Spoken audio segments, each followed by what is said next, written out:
The last team to force a Game 7, the 03 Blazers. Against the Mavs. They were the last team to come back from 3-0 to force a Game 7. The Lakers, as a franchise, have never even forced a Game 5. 0-8. And nearly two-thirds of the teams in NBA history to go down 3-0 get swept. 91 of the 149. Only 3 ever have forced a Game 7. And Denver's role players, I mean, they're just hitting daggers. When Jamal Murray gets a little bit cold or Joker has foul trouble, Caldwell Pope, Bruce Brown, Michael Porter Jr. Brown is 8 for 13 in clutch situations. Caldwell Pope is 11 for 17, and Porter's 8 for 15. Excuse me, that's on open shots in the series. Meanwhile, the Lakers role players, D'Angelo Russell, he's getting run out of town. Jared Vanderbilt, worried about his outfit. And Dennis Schroeder, all of them struggling on offense. And LeBron looks to be showing a little bit of age. So that's where we stand. 3-0 in the East after what Miami did to Boston. 3-0 in the West. And Brian Windhorst on ESPN suggested that the Lakers getting embarrassed and swept increases the chances that Kyrie leaves the Mavs for La La Land. It would take a little bit of maneuvering, and Kyrie would probably have to not take the max, or they would have to work on something with Dallas, but they can get there. They can keep Reeves and get Kyrie if they make that a priority.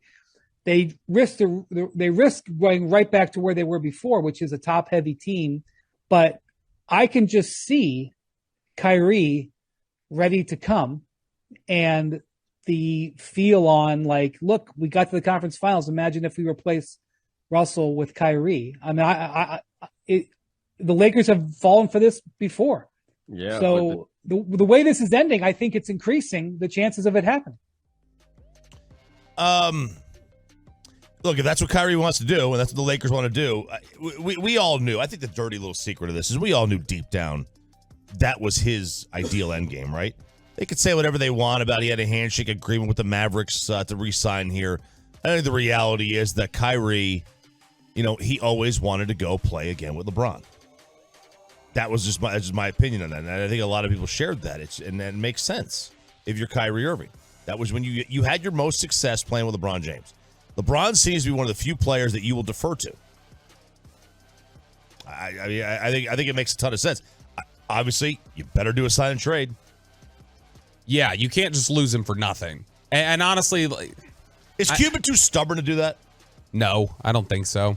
No. This is a league where not after what happened with Brunson. What stars want, stars get. Like they will figure out a way to get it done regardless. So you need to play ball. It's like Windhorst, has said. It's if he wants out of here, you got to make it happen. Now you're not going to get because of that. People may hear, we talked about it earlier, we talked about this last week. The idea of if you sign and trade Kyrie to LA, you might be getting back D'Angelo Russell and Jared Vanderbilt. And you hear that and go, those guys together do not add up to Kyrie Irving. You're getting fleeced there. It's like, okay, but it doesn't matter. You're going to lose the guy. Yep. And in this league that got you backed into a corner, you've got to take what you can get. Yeah. We need to start working out Lakers sign and trade ideas just to know what they are. Can we get Hachimura somehow in this? But, this would be for, building your depth and building role players around Luka. So that's Windhorst saying the Lakers getting smoked, and it makes sense, right? They need a big move. D'Angelo Russell is fizzling in front of our very eyes. They're talking about not starting him or being afraid to bench him because he wouldn't be able to handle it emotionally. But then you have Bleacher Report and a guy named Eric Pincus reporting two, I think, Mavs bombshells yesterday. Mm-hmm. One, he's had multiple people around the league say Kyrie already has a handshake deal with the Mavericks. That's already done. They agreed to this before the Brooklyn trade was executed. And Kyrie would not have tampering. He would not have said yes to anything less than the max. And another GM says, look, I'm not sure what the market is for Kyrie. No one with cap room is giving it to him. He comes with too much drama. Kyrie's leverage against the Mavericks is, you want to make your star happy? Or you want a little bit more return for everything you gave up? The Mavs, I think, have to overpay. And what they're saying the contract is a 3+1. So that Kyrie is going to agree to $210 million for a 4-year deal, and that 4th year is a player option. So here for 3, and then the contract would line up identically with Luka's. Luka's under contract through 26-27. He can opt out before the 25-26 season. Together, they would earn $87 million combined, and then have the opt-outs at the exact same time. At the same time, in this Bleacher Report article, Eric Pincus, Bleacher Report, says more than one NBA source expects Dallas to be a likely destination for DeAndre Ayton. Luka and Ayton share an agent, Bill Duffy. Bassick talks about him a lot. They have a good relationship, and the Suns need depth, which they do. Quote from an executive, I can see them getting Phoenix, Hardaway Jr., JaVale McGee, Josh Green, and number 10. Phoenix would probably flip number 10 to another team for even more depth, or maybe it'd be a big multi-team deal. Mavs can also offer Maxey, Bertans, Bullock, and Hardy. So, option 1, Kyrie Irving. Bleacher Report suggesting Kyrie Irving and DeAndre Ayton on the Mavericks next year, with Hardaway, JaVale, Josh Green, and number 10 gone. Option number 2 is Laker return for Kyrie going to Los Angeles. Oh, I would do the Laker return for Kyrie going to LA. Versus having Kyrie and Ayton. Having Ayton. That's Kyrie and Ayton. That is way too much to give up for DeAndre Ayton. I'm sorry. Because what are the Lakers talking about? They're being too top heavy. If you give all that up for DeAndre Ayton, not only are you too top heavy, one of your 3 guys at the top is kind of a bum. I'm sorry, I'm out on DeAndre Ayton. Out. I don't like his game. I don't like the old school style of play. It just doesn't fit anymore. He's the only guy in the history of the universe. This team desperately needs rebounding and defense. Desperately. He's a lob finisher too. 18-10. Yeah. 24 years old. That seems like a fraudulent 18-10 to me. He's the only one in the world who can't get along with Monty Williams. That's it. Like nobody else. I don't know. It's not that I don't like him. It's just that's way too much to give up for him. Yeah, that's why if you're telling me it's Green or 10, I can get down. If it's Green and 10, no.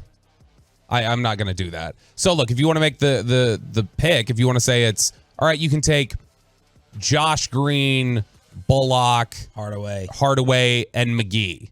Or you can take Bertans. McGee, Bullock, Hardaway, and 10.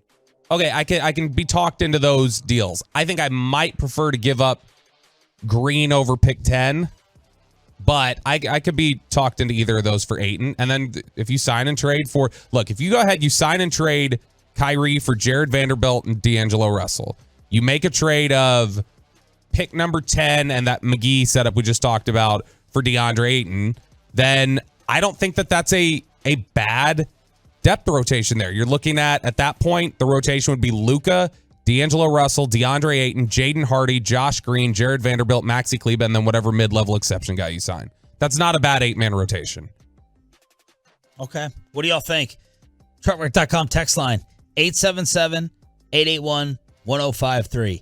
877-881-1053. Brian Windhorst saying Kyrie to the Lakers may be getting closer. What about the Mavericks cooperating, though, with all that? For those saying, no, the Mavs, they shouldn't help the Lakers. They shouldn't help LA at all. Here's what Windhorst says. If the Mavericks, the only thing I'll say about the Mavericks is if Kyrie says, hey, I'm going to the Lakers and I'll go to the Lakers for X, or you can trade me and get something back, I think the Mavericks, if they're put up against a wall, would probably have to cooperate.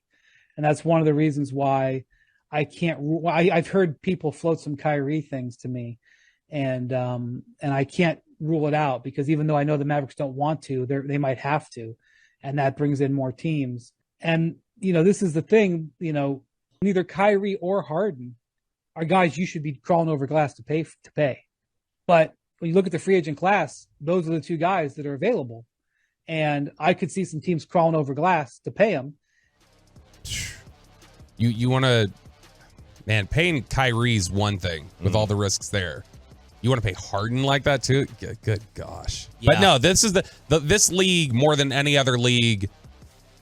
the stars dictate what happens. Oh, sure. Like that you can absolutely just force your way out of somewhere and not get a fair return for your team if you just are committed to leaving. And look, I feel like, do we believe that Kyrie has agreed to this 4-year deal? I don't know that I buy that. I mean, it makes no sense for him to do that at the time. No. I believe they could. I absolutely believe they could have. Him and Cuban having drinks or hanging out somewhere, absolutely like, hey, look, this is kind of what we're thinking. Yep, sounds good to me. Yeah, I think we'll do that. Like, I absolutely believe those types of conversations take place with players and management all the time. Like, if I'm Kyrie, I say that to get the trade.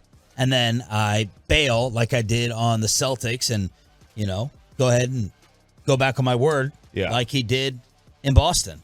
Yeah. SmokingCuban.com did a potential trade, a sign-in trade. Kyrie agrees to 4 for $210, and D'Angelo. Let's see. Well, I'll simplify it. Kyrie Irving and Bertans to the Lakers. The Mavericks get D'Angelo Russell, Malik Beasley, Jared Vanderbilt, and Mo Bamba. Ugh. Dude, Cuban. Does Malik Beasley come with Larsa Pippen? Guess what? Your defense, stunningly enough, just got worse. You do that. Really? Yeah, might have. Oh, D'Angelo Russell's a worse defender than Kyrie. It's bad.